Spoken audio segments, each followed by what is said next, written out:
Avez-vous déjà imaginé croiser, au détour d'un champ balayé par le vent, un mouton portant fièrement 4 cornes, parfois même davantage, comme une créature sortie d'un ancien manuscrit enluminé? Dès le premier regard, le mouton Jacob intrigue. Sa silhouette élancée, sa toison éclaboussée de taches noires et blanches, et surtout ses cornes multiples lui donnent une allure presque mythique. Pourtant, derrière cette apparence spectaculaire se cache une réalité bien ancrée dans le monde agricole, faite de patience, de sélection et d'un savoir-faire transmis de génération en génération. Le mouton Jacob est considéré comme une race ancienne, préservée au fil des siècles pour ses qualités rustiques autant que pour son esthétique singulière. Présent principalement au Royaume-Uni et en Amérique du Nord, il séduit particulièrement les éleveurs de petites et moyennes exploitations. Dans ces fermes où l'on privilégie des systèmes extensifs, avec peu d'intrants et une gestion respectueuse des cycles naturels, il trouve un terrain d'expression idéal. Ce n'est pas un hasard si on le retrouve souvent dans des domaines en semi-autosuffisance, où chaque animal doit conjuguer beauté et efficacité. L'une des caractéristiques les plus fascinantes du Jacob est la polycératie, cette particularité génétique qui lui permet de développer plusieurs cornes. La majorité des individus en portent 4, disposés en 2 paires symétriques, mais certains n'en ont que 2, et plus rarement 6. Cette configuration ne relève pas d'un simple caprice de la nature, elle est le fruit d'une sélection attentive. Les éleveurs veillent à maintenir des lignées équilibrées, car la forme et l'implantation des cornes doivent permettre à l'animal de se déplacer et de s'alimenter sans gêne. Bien gérée, cette spécificité n'affecte ni la santé ni la longévité. En moyenne, une brebis Jacob pèse entre 40 et 55 kg, tandis qu'un bélier peut approcher les 70 kg. Ce ne sont pas les plus imposants des ovins, mais leur ossature fine et leur posture droite leur confèrent une élégance naturelle. Leur robe pie, composée de larges plages blanches ponctuées de taches noires bien définies, varie d'un individu à l'autre. Aucun mouton ne présente exactement le même dessin, comme si chaque toison racontait sa propre histoire. Sur le plan de la rusticité, le Jacob est souvent décrit comme un animal endurant. Il supporte relativement bien les climats humides et venteux, à condition de disposer d'un abri simple contre les intempéries les plus sévères. De nombreux éleveurs constatent une résistance intéressante face à certains parasites internes, comparativement à des races plus intensivement sélectionnées pour la production de viande ou de laine fine. Ces onglons solides réduisent aussi les problèmes de boiterie, un atout non négligeable dans les pâturages accidentés. Dans les prairies, leur comportement est calme et posé. Contrairement à certaines races très grégaires qui se déplacent en groupes compacts, les Jacobs ont tendance à s'éparpiller légèrement, explorant le terrain avec curiosité. Ils broutent avec application, avançant lentement entre les herbes hautes, les trèfles et parfois même les jeunes pousses d'arbustes.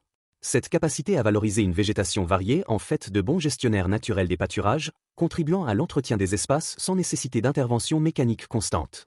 Leur alimentation repose principalement sur l'herbe fraîche durant la belle saison. Au printemps et en été, une prairie bien conduite peut couvrir l'essentiel de leurs besoins nutritionnels. En automne et en hiver, lorsque la croissance végétale ralentit, les éleveurs complètent avec du foin de qualité. Selon l'état corporel et la période physiologique, notamment en fin de gestation ou en lactation, une petite ration de céréales ou de granulés spécifiques peut être ajoutée afin d'assurer un apport énergétique suffisant. L'objectif reste toutefois de conserver un système simple, équilibré et cohérent avec la nature rustique de la race. La reproduction s'inscrit dans un cycle saisonnier classique. Les accouplements ont généralement lieu à l'automne, pour des mises bas au printemps, période où l'herbe abonde et où les conditions climatiques deviennent plus clémentes. Les brebis Jacob donnent fréquemment naissance à des jumeaux. Cette prolificité modérée constitue un compromis intéressant, elle permet d'assurer le renouvellement du troupeau sans surcharger les mères. L'instinct maternel est réputé solide.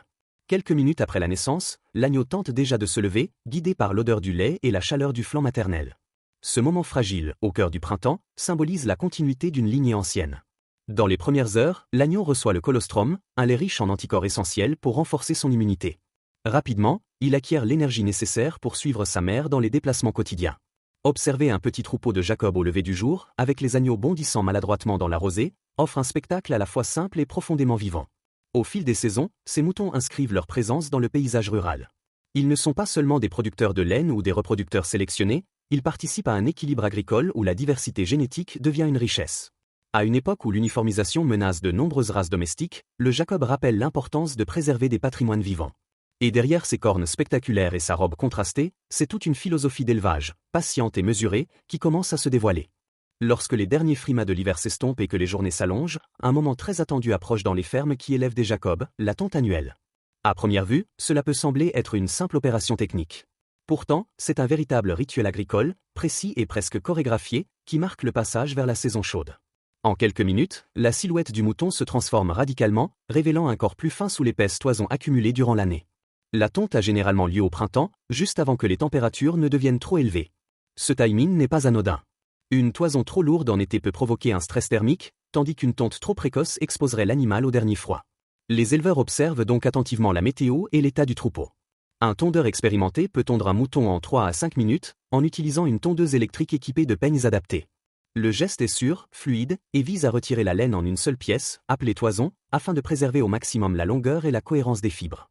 Une fois libéré de sa laine, le Jacob paraît presque méconnaissable. Ces taches restent visibles sur la peau, car la pigmentation ne concerne pas uniquement l'extrémité des fibres. Cette particularité explique pourquoi la laine conserve ses motifs naturels après la tonte. En moyenne, un mouton Jacob produit entre 1,5 kg et 3 kg de laine par an, selon son âge, son alimentation et la qualité de son environnement. Ce volume reste modeste comparé à certaines races spécialisées, mais la valeur du Jacob réside davantage dans l'originalité et la diversité de sa fibre que dans la quantité brute. La toison fraîchement tondue contient encore des impuretés, fragments de paille, poussière, petites graines, et bien sûr le suint, cette substance grasse naturellement sécrétée par la peau. La première étape consiste donc à trier. Les parties les plus propres, généralement situées sur le dos et les flancs, sont mises de côté pour les usages textiles de qualité. Les zones plus souillées, comme celles proches du ventre ou des pattes, seront orientées vers des applications secondaires ou écartées. Vient ensuite l'ouverture de la laine. Cette étape consiste à secouer et à aérer la fibre afin de la détendre et de faire tomber les débris les plus grossiers. Traditionnellement réalisée à la main, elle peut aujourd'hui être assistée par des machines spécifiques. L'objectif reste le même, redonner du volume aux mèches et préparer la laine au lavage sans l'abîmer. Le lavage, ou dégraissage, est une phase délicate. La laine est plongée dans plusieurs bains d'eau tiède, parfois légèrement savonneuse. La température est contrôlée avec précision, car un choc thermique pourrait provoquer un feutrage irréversible. Le suint, riche en lanoline, se dissout progressivement. Cette lanoline, autrefois considérée comme un simple résidu, est aujourd'hui récupérée dans certaines filières pour être utilisée en cosmétique, preuve que rien ne se perd réellement dans le cycle de transformation. Après plusieurs rinçages, la laine ressort propre, plus légère et étonnamment douce. Le séchage doit être complet et homogène. Une humidité résiduelle favoriserait le développement de moisissures ou altérerait la qualité du fil futur. Étendue sur des claies ou placée dans des séchoirs ventilés, la fibre reprend progressivement son gonflant naturel. Une fois sèche, la laine entre dans l'univers mécanique de la transformation textile. Elle passe d'abord par la cardeuse. Cette machine, équipée de cylindres recouverts de fines dents métalliques, démêle les fibres et les aligne grossièrement dans la même direction. À la sortie, la matière prend la forme d'un ruban souple et aérien, appelé nappe ou mèche cardée. À ce stade, la fibre du Jacob révèle toute sa richesse visuelle. Les fibres noires et blanches s'entremêlent, créant déjà des effets chinés naturels. Le ruban cardé est ensuite étiré et légèrement torsadé pour former un fil continu. Cette étape de filage ajoute de la torsion, élément essentiel pour donner de la solidité. Plus le fil est torsadé, plus il résiste à la traction, mais un excès de torsion peut le rendre plus rigide. Les techniciens ajustent donc finement les paramètres en fonction de l'usage prévu. Un fil destiné au tricot main conservera davantage de souplesse, tandis qu'un fil pour tissage nécessitera parfois plus de résistance. Voir la transformation d'une masse floue et désordonnée en un fil régulier, enroulé avec précision sur une bobine, reste un moment fascinant. En quelques étapes soigneusement orchestrées, la matière brute issue d'un pâturage devient une ressource textile prête à voyager vers les ateliers. Et dans chaque mètre de fil, on peut presque lire le paysage d'où il provient. Prairies ondulantes, saisons alternées, patience des éleveurs et gestes maîtrisés des artisans. Une fois filée, la laine du mouton Jacob entre dans une nouvelle dimension, celle de la création. À ce stade, le fil peut déjà être utilisé tel quel, avec ses nuances naturelles noir et blanc qui dessinent des motifs aléatoires et vivants. Beaucoup de producteurs choisissent d'ailleurs de préserver ces teintes d'origine. Chaque écheveau devient alors unique, sans qu'aucune teinture ne soit nécessaire. Cette singularité plaît particulièrement aux artisans et aux passionnés de tricot qui recherchent des matières authentiques, porteuses d'une identité visuelle forte. Cependant, la teinture reste une option. Lorsque les filatures décident d'ajouter de la couleur, elles procèdent avec méthode. Le fil est d'abord lavé une dernière fois pour éliminer toute trace résiduelle de graisse ou d'impureté. Il est ensuite plongé dans des bains colorants, qu'ils soient d'origine végétale ou issus de pigments industriels modernes. La structure relativement aérée de la fibre Jacob facilite l'absorption des colorants. Les molécules pénètrent au cœur de la kératine, la protéine principale de la laine, et s'y fixent durablement grâce à l'action combinée de la chaleur et de mordants spécifiques. Le résultat peut être éclatant, profond ou au contraire doux et nuancé, selon le choix esthétique recherché. Après teinture et séchage, le fil est mis en forme. Il est enroulé en écheveau, en pelote ou sur des cônes industriels. Chaque format correspond à un usage précis. Les écheveaux séduisent souvent les tricoteurs artisanaux, tandis que les cônes alimentent les machines à tricoter ou à tisser dans les ateliers plus mécanisés. À ce moment précis, la transformation initiée dans le pré atteint un point clé. La matière animale devient matériau textile prêt à intégrer le quotidien humain. Les propriétés de la laine Jacob expliquent son succès discret mais constant. Avec un diamètre de fibre généralement compris entre 27 et 33 microns, elle se situe dans une gamme intermédiaire. Elle n'est pas aussi fine que certaines laines mérinos très douces, mais elle offre un équilibre intéressant entre confort et résistance. Sa structure légèrement ouverte emprisonne de petites poches d'air. Ces microcavités agissent comme des isolants naturels. En hiver, elles conservent la chaleur corporelle. En mi-saison, elles permettent à l'air de circuler, évitant une sensation d'étouffement. La laine possède également une capacité remarquable à absorber l'humidité, jusqu'à près de 30% de son poids, sans paraître mouillée au toucher. Cette caractéristique s'explique par la composition chimique de la kératine et la présence d'écailles microscopiques à la surface de la fibre. Pour le porteur d'un vêtement en laine Jacob, cela se traduit par un confort thermique stable, même lors de variations de température ou d'efforts modérés. Dans les ateliers, ce fil devient pull, écharpe, couverture ou même tissu d'ameublement. Les motifs naturels noirs et blancs peuvent être exploités tels quels pour créer des effets graphiques sans recours à l'impression. Certains créateurs jouent sur le contraste en associant différentes proportions de fibres sombres et claires. D'autres préfèrent filer séparément les parties noires et blanches pour obtenir des fils unis, qu'ils combineront ensuite au tricot ou au tissage. Au-delà des qualités techniques, travailler la laine Jacob revient souvent à valoriser une histoire.